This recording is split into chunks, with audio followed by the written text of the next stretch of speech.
Welcome back sa ating channel kung saan tinatalakay natin ang pinakamainit at pinakamahalagang development sa global defense at AFP modernization. Sa gitna ng patuloy na modernization ng Armed Forces of the Philippines, isang malaking development ang tahimik pero napakahalaga, ang pag-release ng second milestone payment para sa additional FA-50 fighter jets ng Philippine Air Force. Kamakailan lang, naglabas ang Department of Budget and Management o DBM ng Special Allotment Release Order o SARO na nagkakahalaga ng halos 11.88 billion pesos. Ang pondong ito ay para sa ikalawang bayad sa acquisition project ng karagdagang 12 FA-50 aircraft na inaasahang magiging mas advanced na variant, ang tinatawag na FA-50 Block 70. Pero bakit nga ba mahalaga ang development na ito? Ano ang ibig sabihin nito sa defense capability ng Pilipinas? At gaano kalaki ang impact nito sa seguridad ng bansa, lalo na sa kasalukuyang geopolitical situation sa rehiyon? Simulan natin sa pinaka-basic. Ang FA-50PH ang kasalukuyang pangunahing fighter aircraft ng Philippine Air Force. Ito ang ginagamit para sa air patrol, training, at limited combat roles. Unang dumating ang 12 FA-50 jets sa bansa noong 2015 hanggang 2017 bilang bahagi ng unang major fighter acquisition ng Pilipinas matapos ang mahabang panahon na walang supersonic jets ang bansa. Ngayon, makalipas ang halos isang dekada, muling nag-i-invest ang gobyerno para dagdagan pa ito. Ang bagong batch ng 12 FA-50 Block 70 ay hindi lang simpleng dagdag bilang. Ito ay upgrade sa capability. Ang Block 70 variant ay inaasahang magkakaroon ng mas advanced radar systems, posibleng AESA radar, improved avionics, at mas modernong weapons integration. Ibig sabihin, hindi lang dadami ang fighter jets ng Pilipinas, lalakas din ang kanilang kakayahan sa air defense, surveillance, at combat operations. Ngayon, pag-usapan natin ang SARO na inilabas. Ang SARO o Special Allotment Release Order ay isang dokumento mula sa DBM na nagbibigay ng authority para gamitin ang pondo para sa isang specific na proyekto. Sa madaling salita, ito ang official signal na pwede nang gastusin ang budget para sa nasabing acquisition. Yung 11.88 billion pesos na inilabas ay para sa second milestone payment. Ibig sabihin, hindi ito ang buong halaga ng kontrata, kundi bahagi lamang ng installment payment scheme na karaniwang ginagamit sa malalaking defense procurement projects. Karaniwan, ang ganitong acquisition ay may ilang stages ng bayad, initial payment, milestone payments habang ginagawa o pinuproduce ang equipment, at final payment bago o pagkatapos ng delivery. Sa kaso ng FA-50 Block 70, malinaw na tuloy-tuloy ang implementation ng proyekto dahil umabot na ito sa second milestone payment stage. Ibig sabihin nito, hindi na ito plano lang.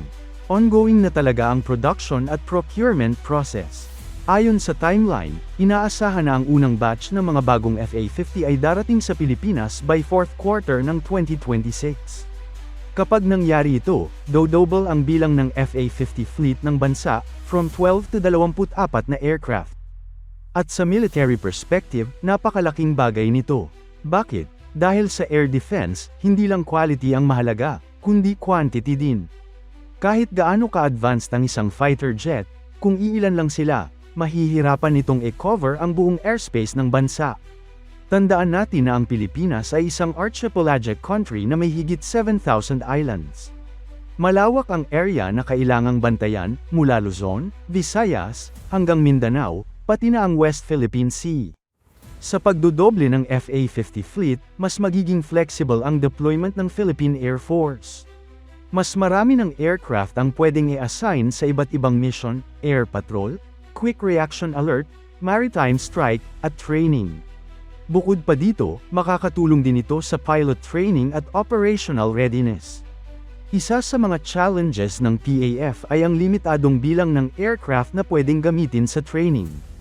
Kapag mas maraming jets, mas maraming pilots ang pwedeng matrain, at mas mabilis ang build-up ng skilled fighter force. Ngayon, pag-usapan natin ang strategic implications. Sa kasalukuyan, tumataas ang tension sa Indo-Pacific region, lalo na sa West Philippine Sea. Patuloy ang mga insidente ng harassment, maritime disputes, at presence ng foreign vessels sa loob ng exclusive economic zone ng Pilipinas. Sa ganitong sitwasyon, mahalaga ang pagkakaroon ng credible air defense capability. Hindi man kasing advanced ng mga dedicated multi-role fighters tulad ng F-16 o Gripen, ang FA-50 ay isang light combat aircraft na kayang magsilbing stepping stone para sa mas advanced na fighter fleet sa hinaharap.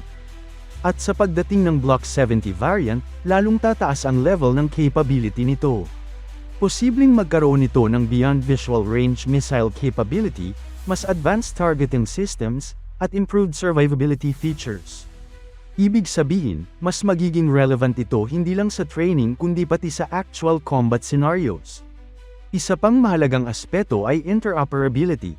Ang FA-50 ay compatible sa Western systems, lalo na sa mga ginagamit ng allied countries tulad ng United States at South Korea. Ito ay mahalaga sa joint exercises at combined operations. Sa mga exercises tulad ng balikatan at iba pang multinational drills, mas nagiging seamless ang coordination kapag compatible ang equipment. Ngayon, tingnan naman natin ang economic side. Ang 11.88 billion pesos na inilabas ay bahagi ng mas malaking defense spending ng gobyerno. Para sa iba, maaaring mukhang malaking halaga ito, at totoo naman. Pero sa context ng national defense, ito ay investment sa seguridad at sovereignty ng bansa. Ang tanong, sulit ba ito? Kung titignan natin ang long-term benefits, improved defense capability, deterrence against external threats, at enhanced operational readiness, maraming analyst ang nagsasabing justified ang ganitong investment. Lalo na kung ikukumpara sa cost ng pagiging unprepared sa panahon ng crisis. Bukod pa dito, ang ganitong procurement ay may potential din na magbukas ng opportunities para sa local defense industry sa hinaharap, lalo na kung magkakaroon ng technology transfer o maintenance support agreements. Ngayon, may isa pang importanteng punto, timeline at execution. Sa maraming defense projects ng Pilipinas, isa sa mga recurring issues ay delays. Kaya mahalaga na masigurong tuloy-tuloy ang funding at maayos ang implementation. Ang pag-release ng second milestone payment ay isang positive sign na nasa track ang proyekto.